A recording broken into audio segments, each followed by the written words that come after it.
Guys வணக்கம். இன்றைக்கி Pandian store சீரியலில் என்ன நடந்தது அப்படின்றத பார்க்கலாம்.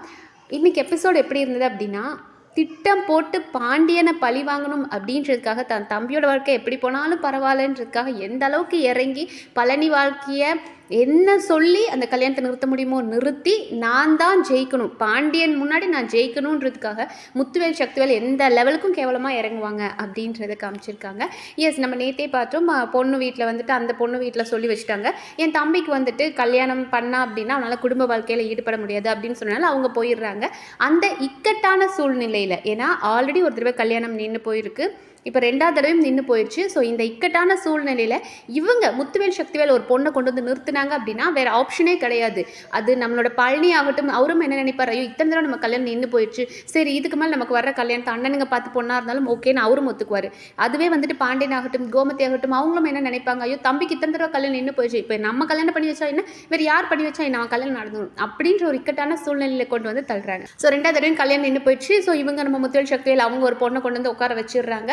ஸோ இவங்களோட பாயிண்ட் என்ன அப்படின்னா, முத்துவேல் சக்திவேலுக்கு நாங்கள் தான் இந்த கல்யாணத்தை நடத்துவோம், நாங்கள் தான் முன்னாடி நிற்குவோன்ற மாதிரி அவங்க மட்டும் முன்னாடி நின்று அப்படியே ஆடம்பரமாக அப்படியே சிரிச்சு என்ஜாய் பண்ணிட்டு இருக்காங்க. இவங்க முத்துவேல் நம்மளோட பாண்டியனோட ஃபேமிலி அப்படியே கூனி குறுகி அந்த இடத்துல நின்று, சரி ஓகே நம்மளுக்கு வந்து நம்ம நடத்த வைக்க முடியல பழனிக்கு, பட் இருந்தாலும் அவன் கல்யாணம் நடக்குது அப்படின்ற சந்தோஷத்தோடு அவங்க நின்று பார்த்துட்டு இருக்கிறாங்க. பட் அதையும் பண்ண விடக்கூடாதுன்னு நினைக்கிறார். ஏன்னா பழனி வந்துட்டு அந்த மண்டபம் அங்கே உட்காந்துருக்காருல, மேடையில் உட்காந்துருக்காரு, அவர் கூப்பிடுறாரு, அக்கா மச்சான் நீங்களும் வாங்க வந்து நில்லுங்க, கூட நில்லுங்க, ஏன் அங்கே தண்ணி நிற்கிறீங்க, இங்கே வாங்க அப்படின்னு கூப்பிடுறாரு. சரின்னு சொல்லிட்டு பாண்டியனும் கோமதியும் ஸ்டேஜுக்கு ஏறுறாங்க.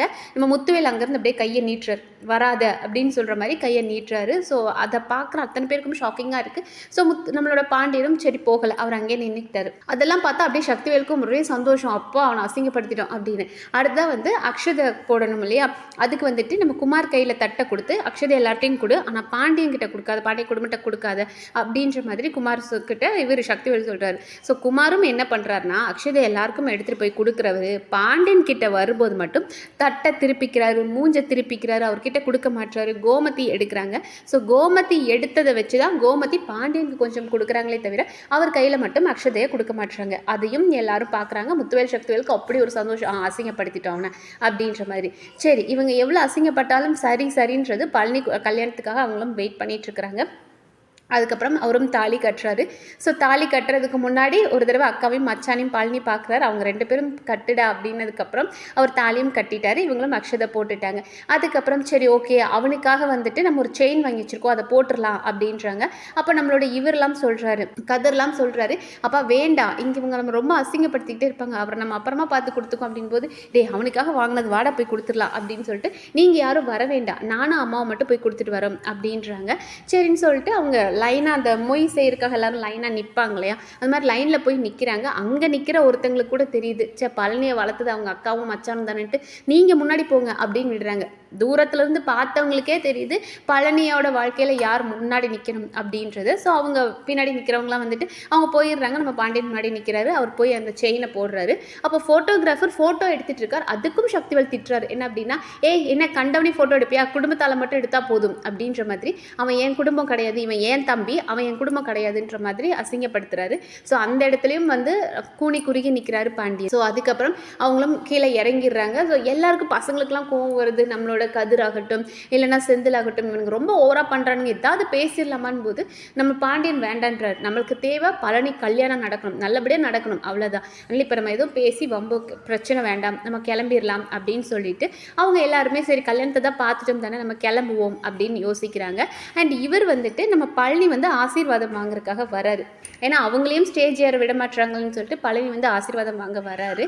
அப்போது நம்மளுக்கு முத்துவேல் சக்தி எல்லாம் இல்லை போகாத அப்படின்றாரு. அண்ட் இவர் கிளம்பும் போது அவங்க நம்மளோட மாறி சொல்கிறாங்க, அந்த பொண்ணு பேரை சொல்லிவிட்டு, அந்த பொண்ணு பேரும் மறந்துட்டேன், ஓகே அந்த பொண்ணு பேரை சொல்லி அவங்களையும் நீயும் போய் ஆசீர்வாதம் வாங்கிட்டு வா அப்படின்றாங்க. ஸோ பாலினியும் அவரோட ஒய்ஃபும் வந்து ஆசீர்வாதம் வாங்குறாங்க. அதுக்கப்புறம் நம்ம பாண்டியன் ஃபேமிலி கிளம்புறாங்க. சரி போதும் நம்ம இங்கே நின்னது போதும்னு சொல்லிட்டு அவங்க கிளம்புறாங்க. அப்போ வேணும்னு மறுபடியும் வம்பளுக்கிறாரு முத்துவேல் சக்திவேல். முத்துவேல் என்ன சொல்கிறார் அப்படின்னா, என் தம்பிக்கு யாரும் இல்லை, இன்னமும் நான் தான் கல்யாணம் பண்ணி வைக்க போகிறேன், என் தலைமையில் கல்யாணம் நடக்கும் அப்படின்னு சொன்னியே, இப்போ பார்த்தியா எங்கள் தம்பிக்கு எங்கள் தலைமையில் ஜாம்னு கல்யாணம் நடத்திட்டோம் பார்த்தியா அப்படின்னு முத்துவேல் பெருமை தட்டிக்கிறாரு. அதுதான் நம்ம சக்திவேல், என்னமோ சொன்னியே வந்து கல்யாணத்தில் வந்து உட்காந்து சாப்பிட்டுட்டு போங்கன்னு சொன்னியே, நீ ஏப்பா இப்போ சாப்பிடாம போகிற, வா நல்ல குடும்பமே வந்து உட்காந்து சாப்பிட்டுட்டு போங்க அப்படின்றாங்க. நம்ம கதிருக்கெலாம் செம்ம கோவம் வருது. அடிப்பொடி சண்டை வர்ற ரேஞ்சுக்கு போகுது. பட் வேண்டாம், அவன் கல்யாணம் நல்லபடியாக நடக்கணும், இந்த இடத்துல பிரச்சனை வேண்டாம் அப்படின்னு சொல்லிட்டு பாண்டியன் அமைதியாக போகிறாரு. இவங்கெல்லாம் கிண்டல் பண்ணுறானுங்க, அங்கே போகிற வழியில் எங்கேயா சத்திரம் இருந்தால் சாப்பிட்டுட்டு போங்க அப்படின்ற மாதிரி கிண்டல் பண்ணிகிட்டு இருக்கிறாங்க. அதையும் நம்ம பழனியும் ரொம்ப வருத்தத்தோடு பார்க்குறாரு. அக்காவும் மச்சான் நமக்காக எவ்வளோ பண்ணியிருக்காங்க, பட் நம்ம இப்போ ஒன்றும் பண்ண முடியலன்னு சொல்லிட்டு அவரும் வருத்தத்தோடு பார்க்குறாரு. அந்த சோகத்தோடய வீட்டுக்கு வந்துடுறாங்க பாண்டியன் ஃபேமிலி.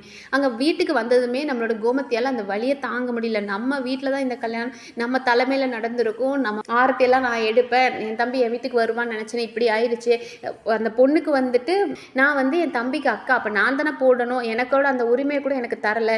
இவங்க அவ்வளோ பார்த்து பார்த்து பழனிக்கு பண்ணியிருக்காங்க, ஆனால் அவங்கள ஸ்டேஜ் கூட ஏற விடாமல் அவங்க இப்படி பண்ணிட்டானுங்களே அப்படின்னு வருத்தப்படுறாங்க. அப்போ நம்மளோட மீனா சொல்கிறாங்க, அத்தை விடுங்க, நமக்கு பழனி மாமா கல்யாணம் நல்லபடியாக நடக்கணும், நடந்துருச்சுல அதுவே நமக்கு சந்தோஷம்தான் அப்படின்றாங்க. அப்போ செந்தில் சொல்கிறாரு, அந்த பொண்ணு வீட்டில் ஏன் திடீர்னு போனாங்க, அவங்க காரணமே இல்லாமல் போயிருக்க மாட்டாங்க, அப்போ ஏதோ ஒரு காரணம் இருக்கே அப்படின்றாங்க.